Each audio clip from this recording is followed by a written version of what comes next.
अर्णव खैरे प्रकरणात चित्रा वाघ राजकीय रंग देत असल्याचा आरोप ठाकरे सेनेनं केलाय। चित्रा वाघ यांच्यावर फौजदारी कारवाई करण्याची मागणी होतीये।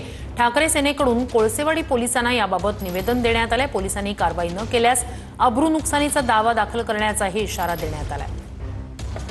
मध्ये आम्ही असे दिलंय की अशा प्रकारचे या ठिकाणी गुण्यागोविंदांना आणणारे मराठी अमराठी लोक आणि ठाकरे बंधूंवरती जी केलेली जी टीका आहे ही त्या ठिकाणी कोणत्याही प्रकारचं त्याला कारण नसताना त्यांनी केलेली टीका आहे आणि म्हणून त्या ठिकाणी चित्रा वाघ या इथलं वातावरण दूषित करत आहे, शांततेचा भंग करत आहे, कायदा सुव्यवस्थेला बाधा निर्माण करत आहे आणि म्हणून त्या ठिकाणी त्यांच्यावरती त्या ठिकाणी कारवाई व्हावी अशा प्रकारचं आम्ही निवेदन दिलेलं आहे। तुमच्या या भाषेच्या राजकारणापायी आज एका मुलाचा जीव गेला। जाऊन जरा जे बोलतात ना त्यांना थोबडावलं पाहिजे चांगलं। जाऊन त्या मुलाच्या आईकडे जाऊन बघा, त्यांच्या परिवाराकडे जाऊन बघा आणि मग नंतर वर थोबाडा करून इथे आम्हाला सांगा। लाजच वाटली पाहिजे जे कोण बोललंय। मला तर माहितीच नाही कोण बोललंय, मला सांग, मी बोलते त्यांच्याशी।